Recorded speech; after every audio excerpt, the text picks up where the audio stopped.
All right. Welcome everyone to our today's live stream concerning Belarus, the last dictatorship in Europe. What's next for Belarus? My name is Viola von Cramon. I'm a member of the Green Group here in the European Parliament. Today with me, and I'm very honored to introduce my colleague to the right here in Brussels. It's Sergey Lagodinsky. He's working in the AFET committee together with me. And today, live from Prague, I guess, it's my colleague, also from the Green Group and from the Pirate in the Czech Republic. It's Markéta Gregorová. She will introduce herself a little bit later on. And we have two very distinguished speakers from Belarus, or former Belarus, while we see Irina Sukhy. She is one of the well-known environmental activists. She was recently detained. She will tell a little bit more about this story and what was the reason, the motivation to detain especially her, and why she's now becoming a target group of Lukashenko during the last weeks. And of course, we are very honored for the next distinguished speaker, Franak Viačorka. He's very well known, and he's one of the best, I would say, profile journalist from Belarus. He's sitting now in Warsaw, has participated in many online meetings, many online debates during the last weeks, since he is obviously like one of the best sources you can connect to when it comes to the current development, but also the political, let's say, developments in Belarus during the last weeks and months. So for us, how in the European Parliament, at least we have voted on a very, I would be proud of, very well drafted resolution. Today actually was the final vote. Yesterday we had another vote. And I would like to stress some of the main topics which were in the resolution. So of course, it is not new that we were for free and fair elections, new free and fair elections right now under the international monitoring with independent election observers, for the immediate release of political prisoners. Of course, all of us already from the very beginning after the elections of August 9th, we condemn the brutal violence of the Lukashenko regime. We would like to see even more support for the civil society, for the victims of the Lukashenko regime. And we also asked not to support anymore the old system with the corona funds, with the economical funds from the EBRD, from the EIB, from the European Union in general. This is one of the most important factors, not to give any more financial assistance to Lukashenko and his perpetrators. And we also asked the European Union and the member states for a really hard and tough sanction list, which also should include Russian citizens who actively participated and are involved into the propaganda, for example, what we have seen during the last weeks in the former Belarusian state TV. And we also asked the member states in their member national association of the Ice Hockey Union, of the World Ice Hockey Union, to withdraw the decision of holding the championships in 2021 in Belarus. We know that Lukashenko is the president of the National Olympic Committee, and he was always mixing politics with sports, especially on the international level. And this would also something which really hurts him and his supporters. So while we are there, what could hurt Lukashenko and his supporter, and what could support the civil society, the people on the streets? I would like to hand over to my colleague Markéta first, and maybe she could give a focus on how we can also act from the Eastern Partnership, since you are the shadow rapporteur on Eastern Partnership, and also, of course, Belarus was more or less like a black a whole in that community, while now Belarus comes up and is a focus on the Eastern Partnership. And it would be also interesting how to reframe maybe and rethink about and reconsider the role of Belarus within the Eastern Partnership. And then I will hand over to Sergey. He will focus more on the geopolitical situation of Belarus, and afterwards it will be first Irina and then Franak to have a little longer comment on this actual and the current situation in Belarus. Markéta, please, you have the floor. Thank you very much, Viola. Thank you all for listening, coming, and also to the organizers to come up with this great panel. Let me elaborate, as Viola already said, just in a few minutes on the relationship between Belarus and the Eastern Partnership. Establishing the platform of Eastern Partnership did create a diplomatic mechanism for communication, technical and expert assistance, education, and possible business cooperation between the EAP countries and EU member states. The multilateral component of the EAP has added value of complementing the bilateral relationship of the EU with the partner countries. And the advantage of the multilateralism in the Eastern Partnership has been proven to be successful. And even though the individual partners are different, they still face common challenges, which they can address jointly and exchange best practices on this platform. Belarus have been always the state from the EAP with whom the EU have had a difficult relationship, and the tight relationship with Russia has not helped. I, of course, do recognize the fact that some of the EAP countries have a special relationship with Russia due to common history or culture, and we should absolutely not be forcing anyone to cut these, as it could only play against the EU. However, we should still be aware of the pattern over the years we witnessed in Georgia and Ukraine and what it could bring to Belarus. Moreover, the dynamics of the arrangements between Lukashenka and Moscow is determining the current situation and future of the relations with the EU. Economically, we know Belarus is very vulnerable as they are critically dependent on Russia, notably on the cheap supply of energy resources.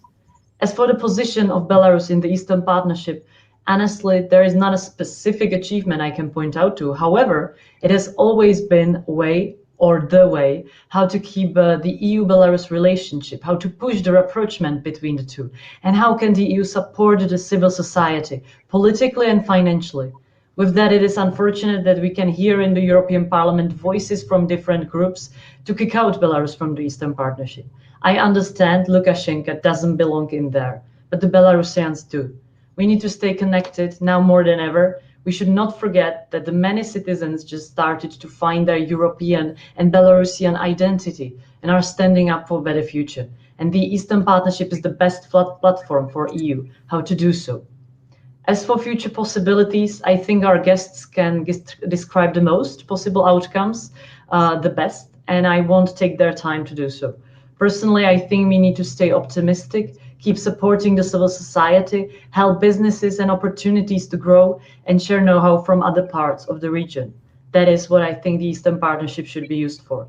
I believe that Belarusians will find a way how to transform the country economically and politically and gain the most from the protest movement, and hopefully with real European help, not only talks.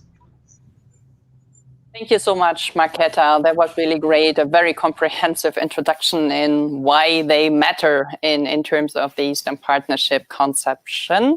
And now it will be up to Sergey to explain a little bit more in a global context why Belarus matters. Yeah, well, thank you very much. And thanks again to everyone for organizing this great round.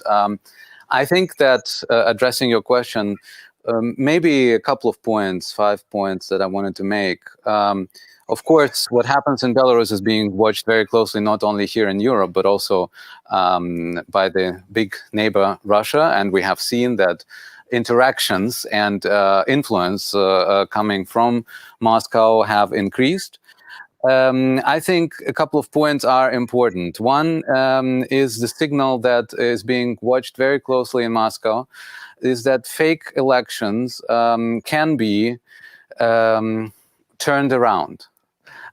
We've been witnessing for too many years in those countries and post-Soviet countries that fake elections are facts of lives.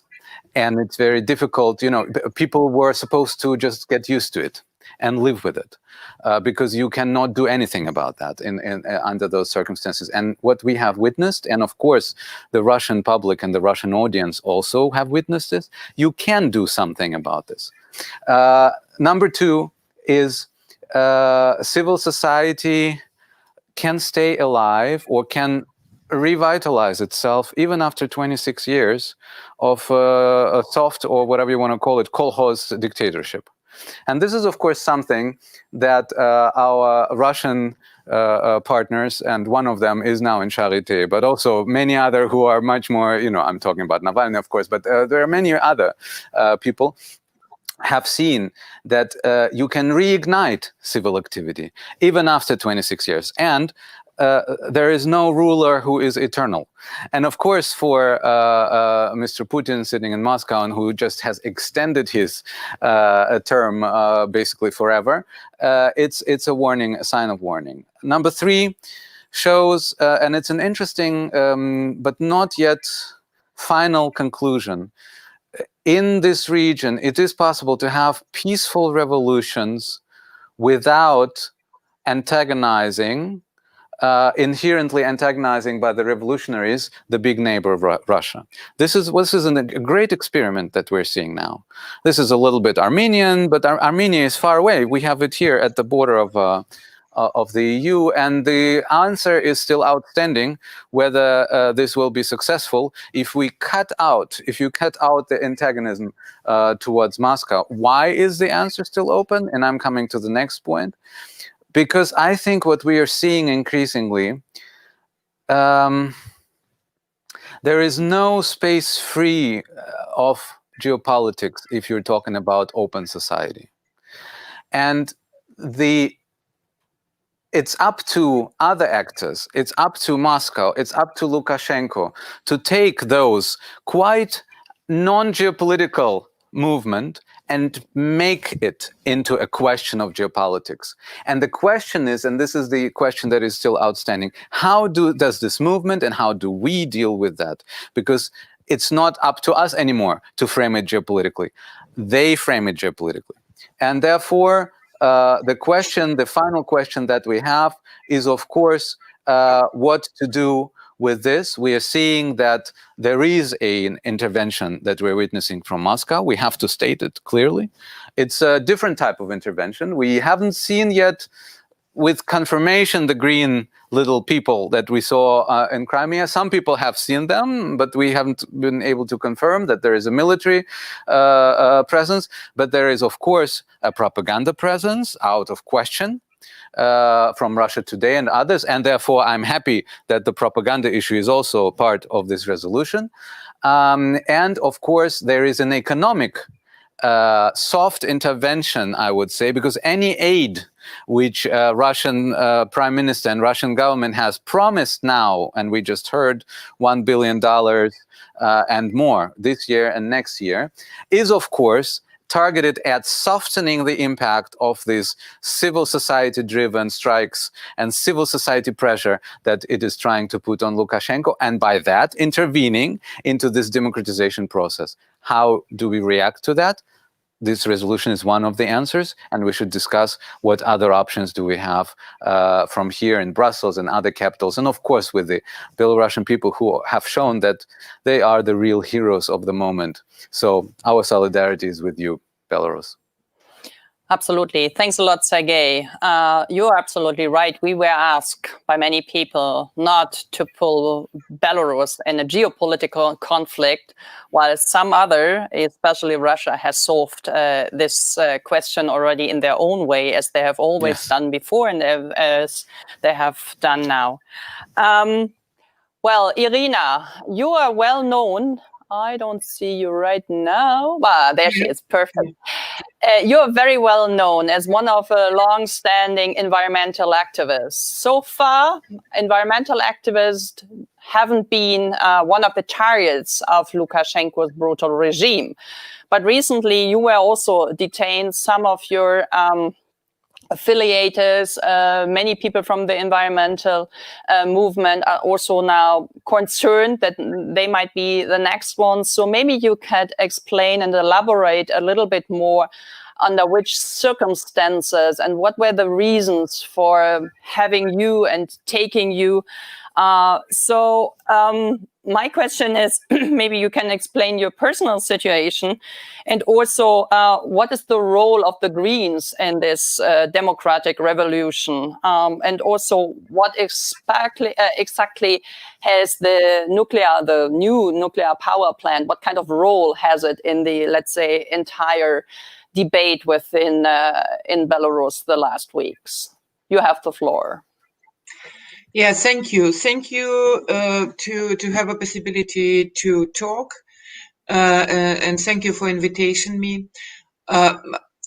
Okay, I will start with this why I was detained and what was the circumstances. I think that now the target is all like first women became a target. Because the women marches make, I think, our regime little bit lost, because brutally detained women, it's little bit too much also for them. At the same time, when I was detained, several other well-known women activists were also detained from their homes and bringing to the police offices, and all of us was put into prison for different days. But the reason was all the time the same, that our participation in this women marches, women rally. Because they tried to find the organizers of these events. Okay, good luck for them, because there is no such central organizers. Probably it is possible to find somebody who suggests that or another event, but it's a very decentralization and self-organized society at the moment in Belarus. So I don't think it was like focused especially for the green people, but it's like was focused more for the active people who was active previously, who was known as members of the parties or NGO activists, and now it's a pressure to them. Also, yesterday, Lukashenka announced that in Belarus, parties doing something wrong. They are protesting against false election, and they say that we have to check them. And we know what does it mean. When they start checking, they find a lot of reasons to close the parties. He says that we have these 10 parties who do something not what they're supposed to do. So if the regime will stay for a longer time, so I can expect that most of the independent opposition parties will be closed recently in some half a year or whatever. So in the election, Greens Green Party took the position that we will not participate in election, because we know that there is no election in Belarus, and to take part in it, like to make our own candidate to the president, it will be give possibility to the authorities just to show that, oh, we have this democratic election. But in their during the election, after the election, during the election, Green Party was active in observation and recording the violation of and files of the election, and also during all the protests we just support green values like non-violence and peaceful demonstration and during these protests. It's quite unique thing now in Belarus because it's the protest is coming from the people. It's not run by the structures, by their parties or other organization. And as I can see that mostly everybody personally finds their place in this protest. Somebody help to the human rights defenders, somebody help people, doctors help people on the streets during the demonstration, and so on.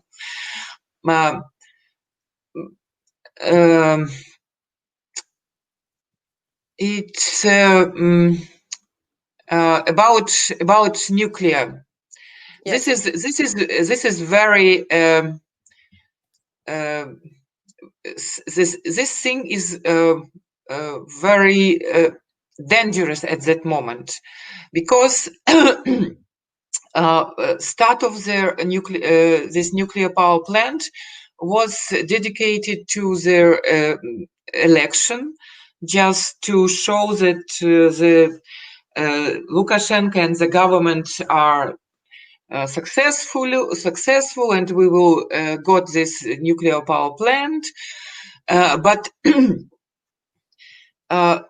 in the situation when authorities put pressure on expert organization and supervision bodies, as we can see with the situation with COVID-19, when the Lukashenko say that there is no so much danger of the virus, so the Ministry of Health and other government agencies just didn't really show the real situation with COVID to the people. So when if we will look to the situation with nuclear power plant, we cannot trust the information that the plant is ready to be commissioning, because lies became the basic of maintaining power in our country. So and when we see the politically how to say that the experts or people who became against the authorities, they simply fired. So to trust to reports of Belarusian government that everything is okay with nuclear power plant, I will not trust these things, because the construction of Belarusian nuclear power plant was not transparent and accompanied with a lot of incidents, death of workers, damage of reactor vessels, and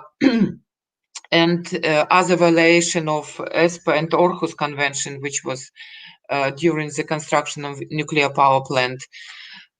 So I think that EU and the neighboring countries should be very concerned about this situation. Yesterday, Lukashenko says that they plan to start the first electricity on 7th of November. At the moment, it's still the how to say the dry process. Only nuclear.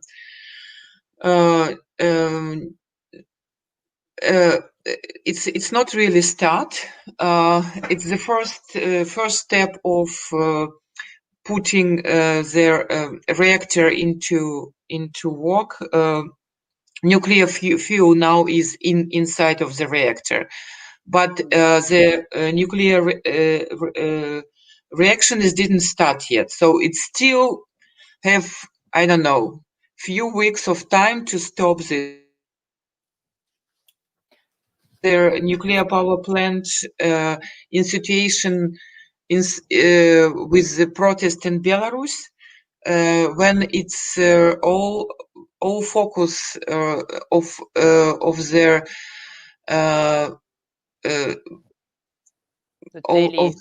yes.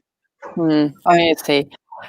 Okay, thanks a lot for your very interesting and I think also very personal introductory remark. We will come back to some of your things, also what you said about the women, and that you presume that most of the independent parties will be closed down during the last weeks. I think this is a very interesting insight. I would like to ask now Franak. He's online. Perfect. Thanks a lot. I was pretty impressed by your CV, to be honest, because you're not just any journalist, but you have, let's say, your resistance with the Lukashenko regime almost for 12, 13 years. I mean, since actually you have grown up in a family who was an opposition family of a very, very well-known and a very popular opposition political figure in Belarus. And not either this, I mean, you obviously went to an underground, if I understood this right, Lyceum. So it is injected into your blood, if we say this. Can we translate this from German into English? So from your perspective, for how many days, how many weeks, how many months you would guess the Lukashenko regime can still survive with this massive protest being on the streets? And also what Irina said, of course, many people are expelled from their job and they have lost their jobs. But nevertheless, I think the more brutal the regime becomes, the more committed the society, the people in Belarus also become and being present on the street. So what would be your first remarks when you think of the, let's say, longitude of the Lukashenko people? Oh, thank you so much for this introduction, and thank you so much, Viola, for your support, because I think you're one of few extremely engaged politicians in Belarus issue, and thanks to you, many things actually did happen on the level of European Parliament and Europe policy in general. So without you, Belarus issue perhaps will not be so visible and perhaps the resolution adopted today by European Parliament will not happen. On my side, I can say that I'm really inspired by everything what's happening right now. Because that's really a matter of my life. I actually went to school when Lukashenko came to power, and I don't remember any other politician in Belarus. So all my life passed with Lukashenko, and right now I see how the regime is collapsing. And to be honest, I was dreaming about this, about these days, about this month, the whole my life, you know. And I know that journalists cannot say this, but I think many journalists like me, including those who are in jail right now, my friends Olayt Gridin and Vasukovich Alexander, they think the same, and they share my inspiration. Honestly, situation is unpredictable. On one hand, regime is very fragile, as you can all see. All this demonstration of power, of guns, meeting with Putin, it's not because Lukashenko is confident. He is not, obviously. But he's trying to change the nature of the dictatorship. Before it was the populist authoritarianism. Now it's getting the military dictatorship, which is built on law enforcement agencies and the army. Unfortunately, army and law enforcement still keep loyalty to him, but I think it's also the matter of money, of funds. They are paid, they are well paid, and Lukashenko's economic model still have money to pay them for next few months. Without financial support, without access to European markets, without loans from China, Russia, or IMF, the system will not last long. Unfortunately, I must admit that Belarusian revolution success is directly connected to the economic crisis, which is unavoidable right now for Belarus. And when 1 month ago the first protest did happen, the first people came to the streets, the system was not collapsed, but there was a huge crack on the system, on the surface of the system. And what might happen in the next few weeks, another push, another hit. And this hit will be not just the people on the streets, but also people protesting economically. People who are buying foreign currency, who take their money from state bank accounts, boycotting state enterprises and companies. In Belarus, the major enterprises are state-owned. And then I expect 6-8 weeks, the crisis and the protests, and also the number of the officials flipping and siding with protesters will be much higher. So this is my prediction. The only factor that can really change the situation is Russia. And what we all have to think about here, that Russia already interfered. Russia is already there. Russia doesn't want democratic Belarus by all costs, by any means. And Russia doesn't like Lukashenko perhaps so much, but Russia cannot accept the fact that Belarus will be able to choose its own leadership after this revolution happens. And Russia already made this issue the geopolitical one, not the Belarusians, not the European Union, but Kremlin. So what we can do here, and media and stakeholders and politicians, we have to think how to raise cost for Russia of continuing interfering in Belarusian affairs, on one hand. And on the other hand, how we can support these inspired, great, peaceful protesters. Because Belarus protest is unique. It's absolutely, I know, I was studying protests in the world, and I must say there is no comparison to this. That's ideal example of how the revolution and the uprising can happen without using violence. People help each other, they create local communities. They do not create direct conflict with law enforcement, but they are trying to mock them, to joke them, you know, to play on the emotional level, but not the violent one. And we also see how the new quality of Belarusian protesters, but also Belarusian people emerge. You know, these protesters, they know how to help each other. They can organize themselves. They don't need leaders, you know, to prepare the rally for the Sunday, let's say. They are ready for long-lasting protest as well, which is also very important because, you know, everyone, every person, every human being is getting tired of something which doesn't bring direct success, which doesn't bring direct results.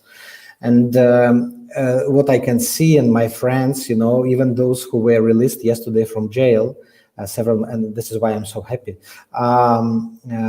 after 15 days of arrest, I think they are so optimistic, they're so positive that, and they don't have like any sign of desperation and frustration, and that inspires me the most. It means we already passed the no return point, and we have the real chance just to fix the position.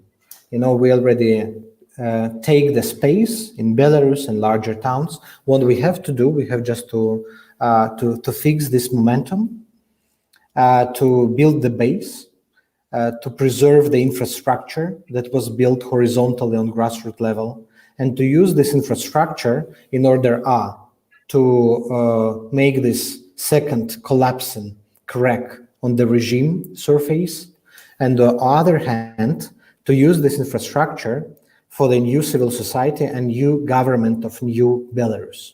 And this is how Europeans also might help. This financial package, financial aid package, which was promised by a resolution of European Parliament, that might be very helpful, you know, for these groups to realize that in the future, after Lukashenko will step down, they will not be left alone, and they will be ready to quickly modernize Belarus and to not allow the pushback and to the pushback by old nomenclatura forces. Thank you. Thank you, Franak. Let me just add one more question to you before I hand over to my colleagues and to Irina once again. I mean, you said we have to raise cost for Putin to intervene and to take over completely. That's rightly so.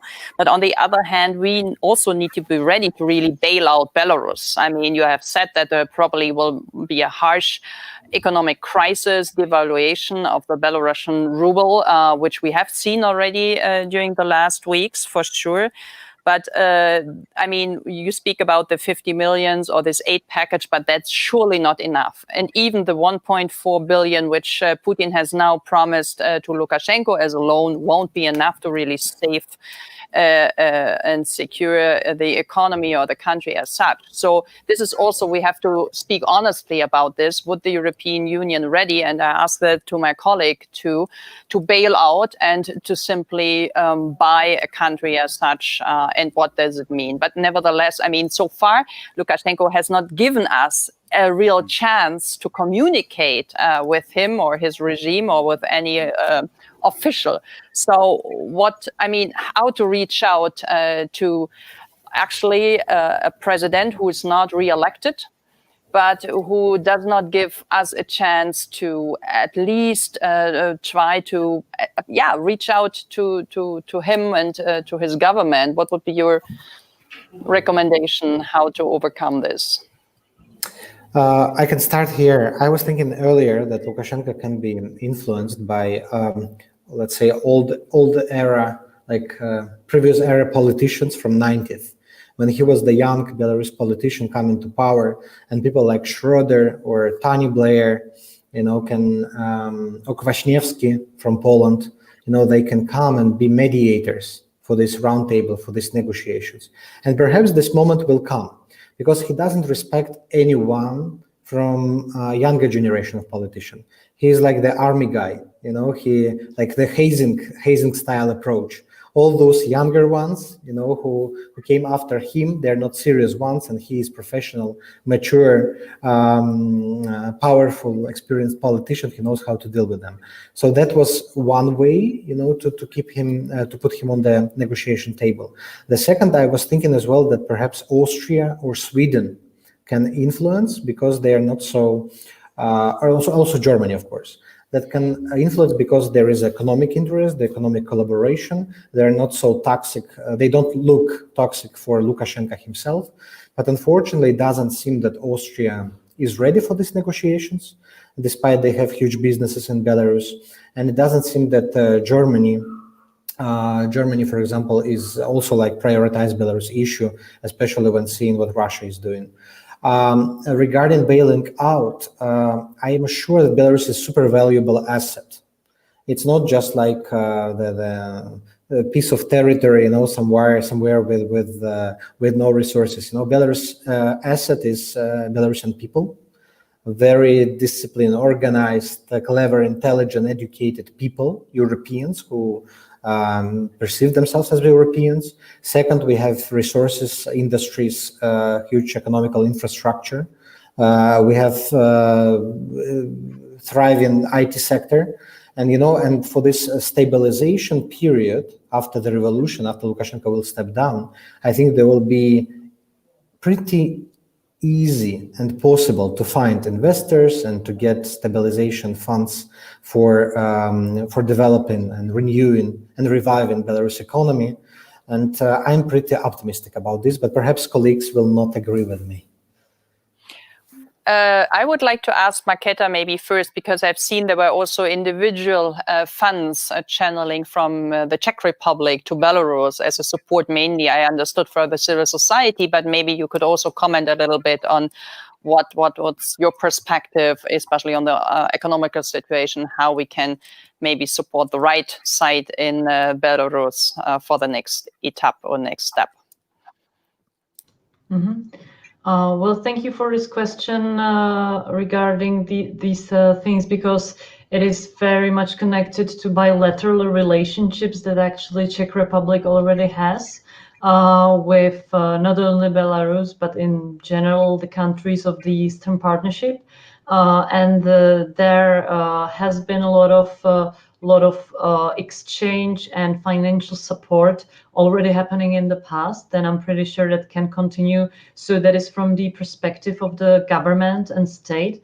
However, what I personally support and prefer and very much like is how the civil society organizations within the EU, within the Czech Republic, can help and are helping the civil society organizations, the NGOs, the watchdog organizations that are in Belarus. Because I think that, not to be cheesy, but that in people is the real power. And that if they support each other, and they can indeed fundraise a lot, and they can make a change. So that would be my take on what has been said in terms of finances. Your remarks, Sergey. I thought it was very interesting to hear our colleagues from Belarus, but also Markéta's input. I just wanted to make two remarks. One is that Franak mentioned that Germany does not prioritize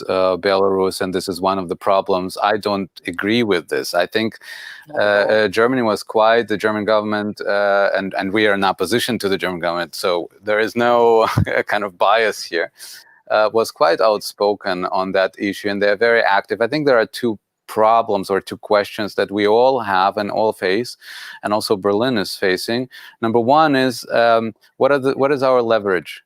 Especially if we're talking about Moscow intervening in the situation. I mean, we have, in parallel to that, the Navalny resolution today, and it is already there, very difficult to find the right button that you can, press. So this is number one. Number two, and this is not a blaming game, but we had an expressed wish by many people from Belarus to stay at a distance. And I think that we and the governments in Europe have taken it seriously. I personally thought it was a mistake from the very beginning, but this is not up to us to decide. Now it's a little bit too late, but we are still trying, and this resolution is yet another attempt.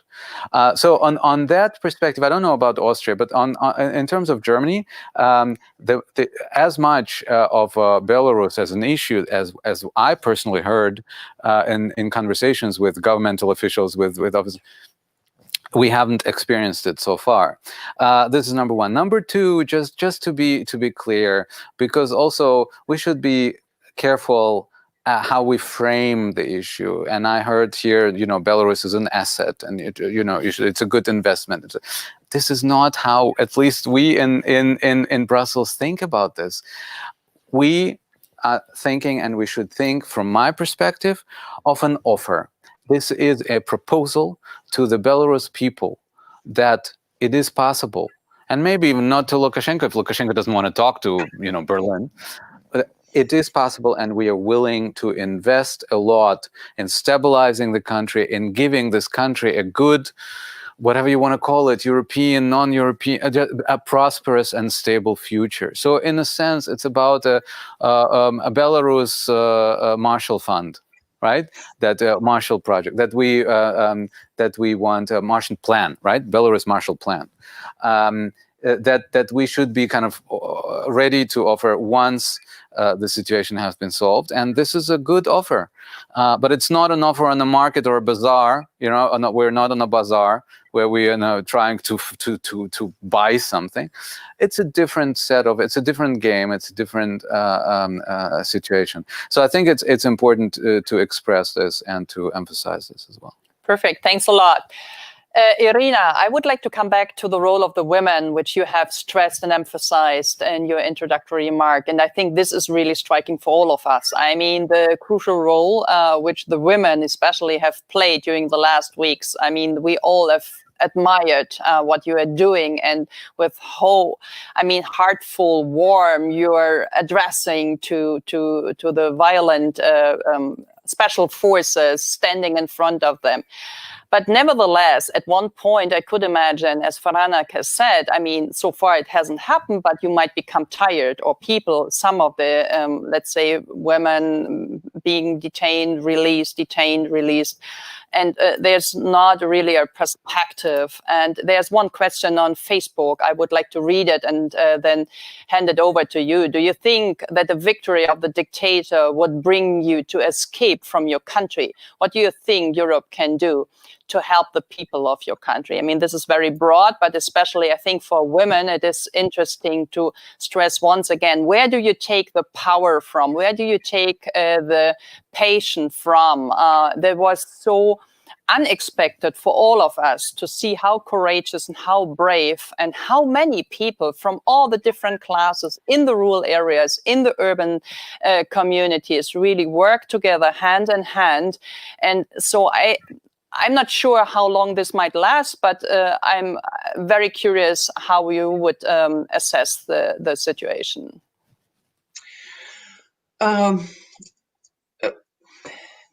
It's difficult to answer to all these things because at the moment our belief that the dictator will not stay will stay not more than several months, because otherwise we will got this military dictatorship, and it's really will make probably many of active people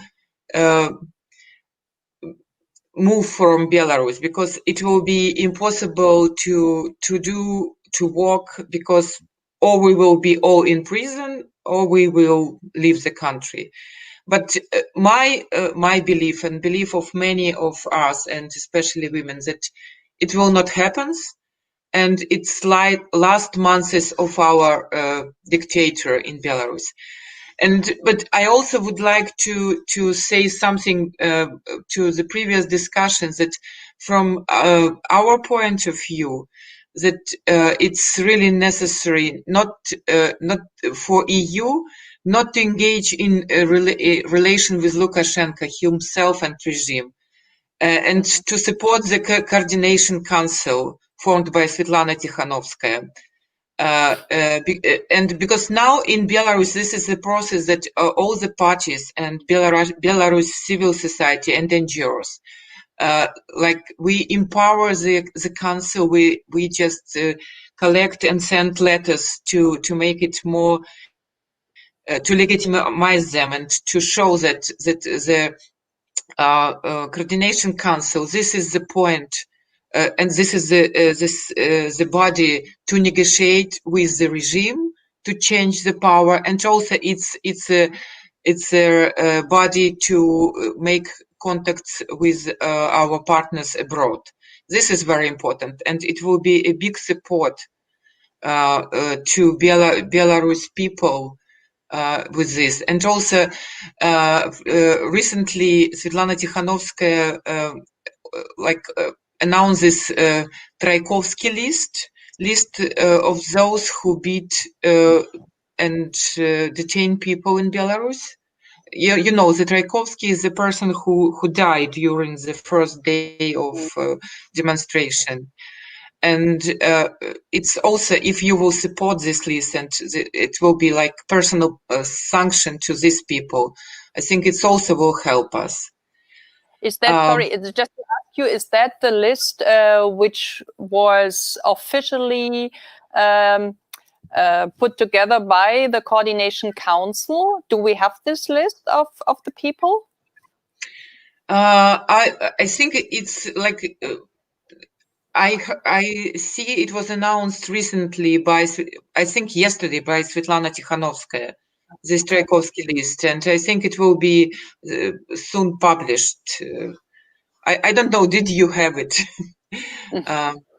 But it's really, the information is collecting, recording, and we already know some names, and also we will investigate and find all the others. No, for sure. I mean, we are more than happy to include those people who are responsible for the violence, for the torture, for the death of one or the other. I mean, that's not just one person, but this was the first person. And of of course, he was very much then also in the focus. But thanks for bringing up this topic. We are more than happy to go after those names and of course, include them in our next resolution, which I'm sure will come. Franak, from your perspective, you've heard that, and also I can agree on this. For example, the German government did everything to at least open any kind of channel. They offered their bilateral support. They offered their diplomatic support, while Lukashenko has just rejected. I mean, he is not ready to meet with anyone apart from Putin. So, I mean, Irina has said we shouldn't pay attention and we shouldn't even try to reach out to talk to him. And so, I mean, what kind of opportunities we have? It is always the same thing. If you have a president who is not legitimate anymore to be a president, and we cannot enforce new election right now, subito as we want to, we have to live with this interim period, and this could be dark and could be harmful and could be very painful as well. But at least if you have some more ideas to what could we do also with the MEPs, with the Greens, with civil society organizations from the European Union, as Markéta has mentioned, please let us know. So we are just open and ready to follow your advice. It's very hard, you know, because definitely everything depends on Belarusians themselves.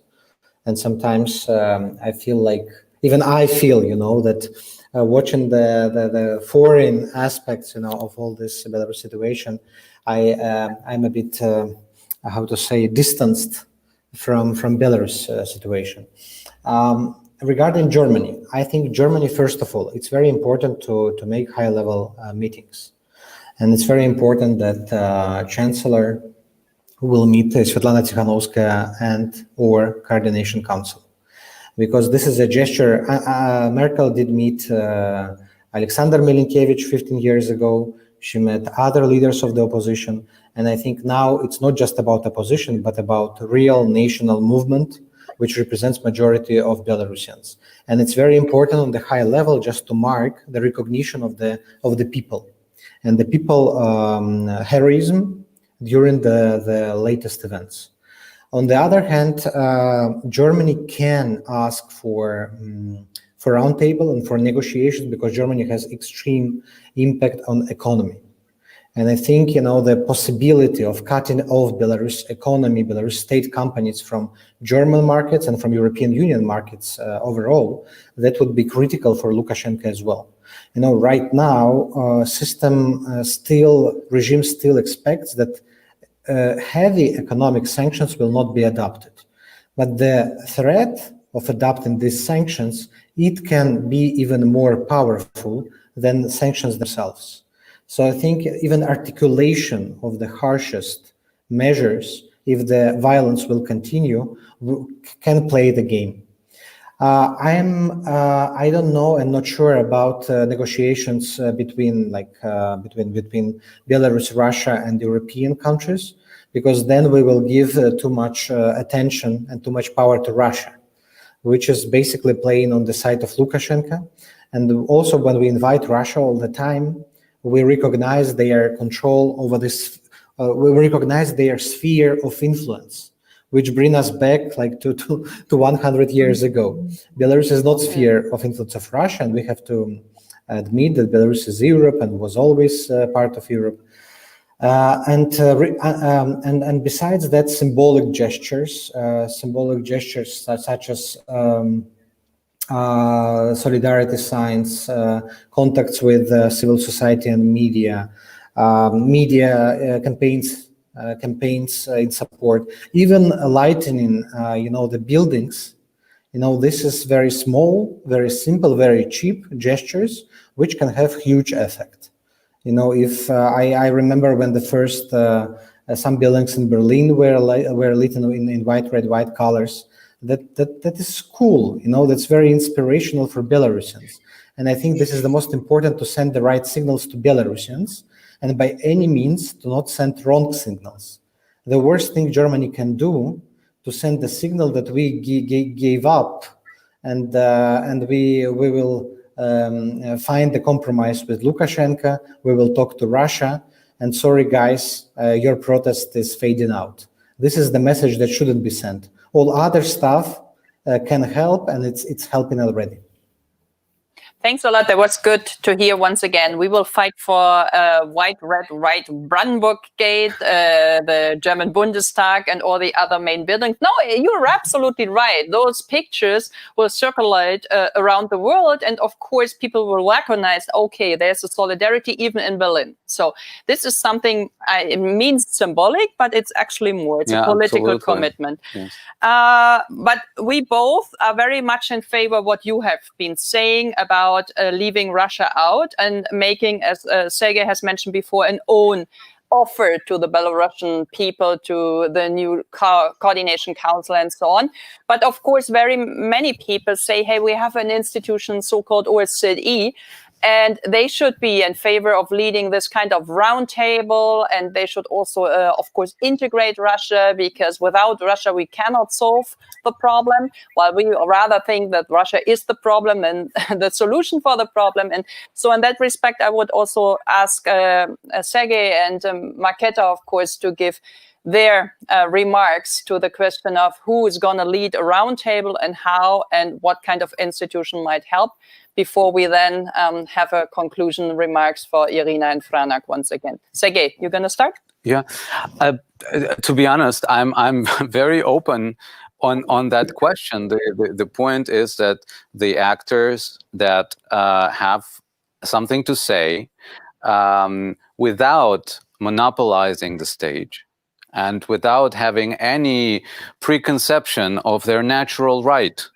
on something. And I'm not, negating the agreements, the international agreements where Russia is involved, of course, between the two states. But my concern is indeed that seen from Moscow, there is kind of an expectation and a waiting for a chance. And I know there are different ways and there are different opinions on that, but I think that Russia would risk and would try to go towards merger, right? I mean, this is a strategically perfect situation now. Some people would say that Moscow now is too weak, that it would be an additional burden for Putin, especially economically, but also because his trust in him is eroding. But I think that precisely that's the reason why such project of integrating the brother people, the brother nation, and being on their side and bringing stability, I think this could be kind of the trajectory which is being a little bit targeted now. And under those circumstances, I don't think there is any sense to sit down together. But if we have partners who want to save a future of the country, of this country, not of a union, not of this country, then I think they should, of course, include Russia. And okay, OSCE might be someone who could sponsor it, but I think we had a lot of formats where OSCE was not the hosting partner. We know the weaknesses of the Organization on Security and Cooperation in Europe, and it is unfortunate that there are so many countries who are problematic, who have a say there. So why not to have a roundtable outside of those structures, if it is possible, and to bring the relevant actors, including and especially the Tikhanovskaya and the opposition on the table.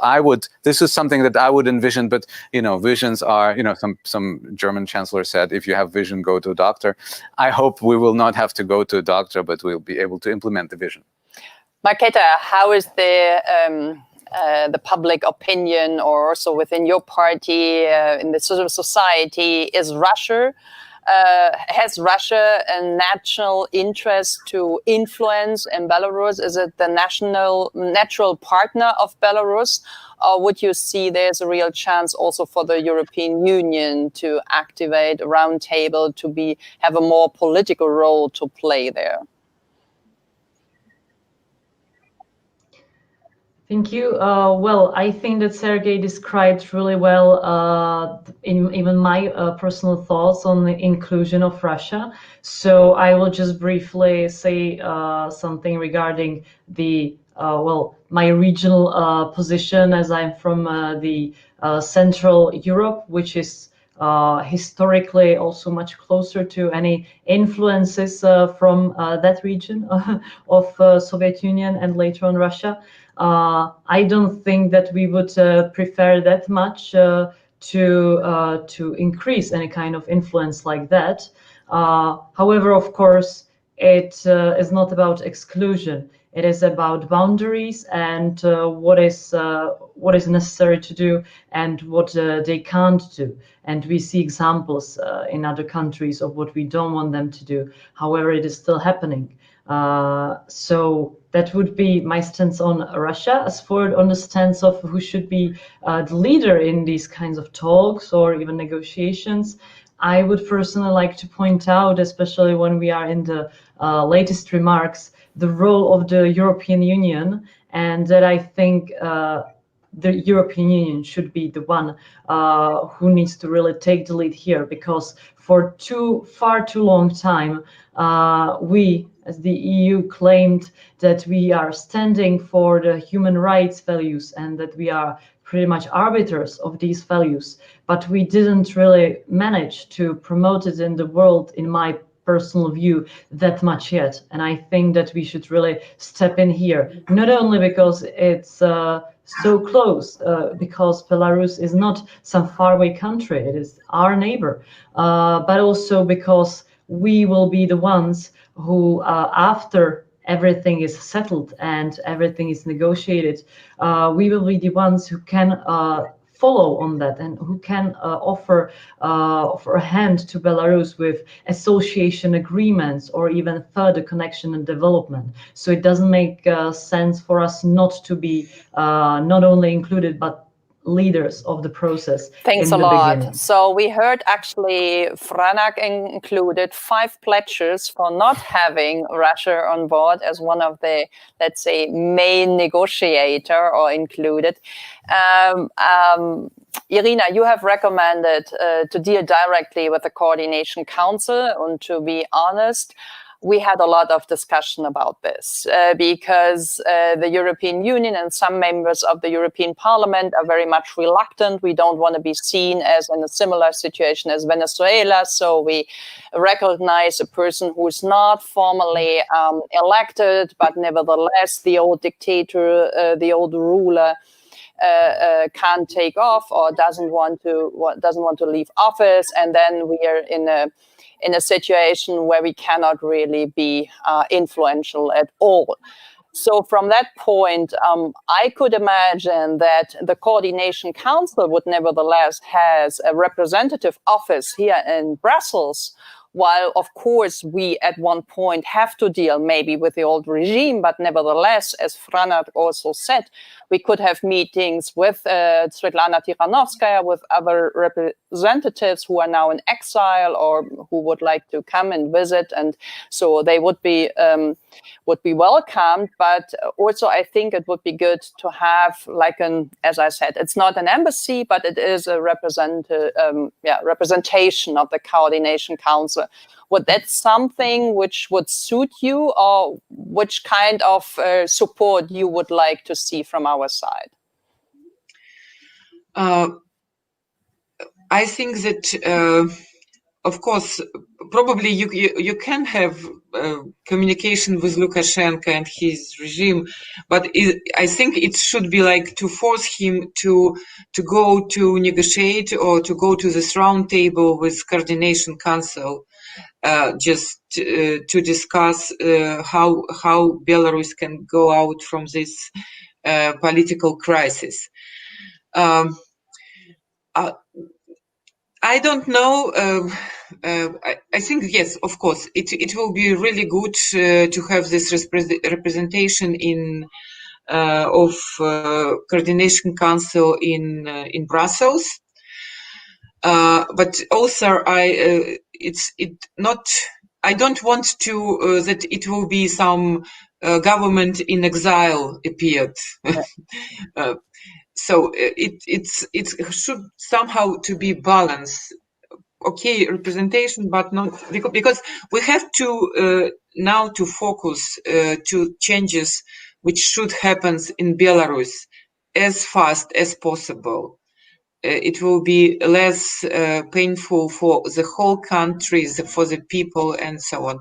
But I also would like one more time focused about this nuclear power plant situation. We make a petition, and so we tried to force to postpone the commissioning the nuclear power plant at that moment. So I don't know, is there probably some space for influence for this situation?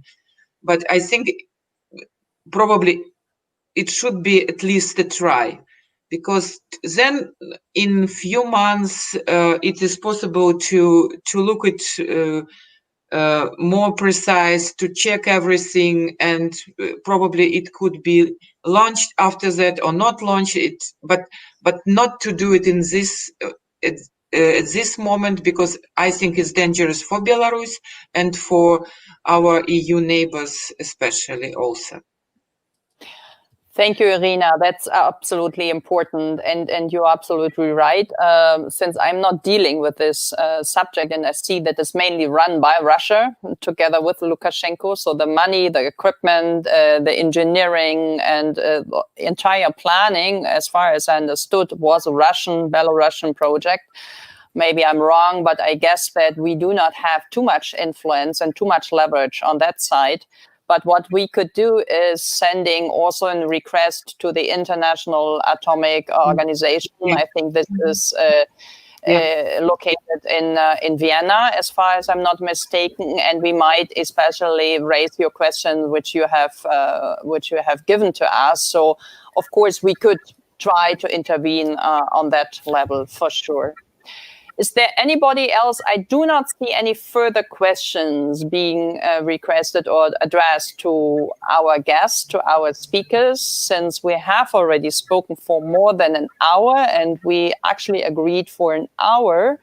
I don't know whether we have missed something. Otherwise, I would like to thank you all very much from here, from our little studio in Brussels. It was a big pleasure. Irina, Franak, Markéta, Sergey, talking to you. I would like to say, let's repeat it, hopefully in 3-4 weeks when we see the recent developments. I think there is a dynamic which we cannot foresee right now, but it will be very interesting to get an update, a frequent update, what's going on. And I could imagine we had a few viewers, quite a lot will see then the recorded stream. So I see there is an interest. There is an interest in green and energy question. There is an interest in the human rights and the geopolitical and the economic question, which we have risen here, and also how of course, the European Union and we as parliamentarians can be involved and have an active role. So we will stay tuned. I hope you too. Thanks a lot for being with us, and have hopefully a safe and a peaceful weekend. And Irina, to all of you, to all your compatriots in Minsk and in all the other cities and rural areas in Belarus, we cross your fingers that you're going to succeed. We will be with you anyway, and hopefully we will meet in person. Thanks a lot. Thank you. And thank you. Thank you. Thank you.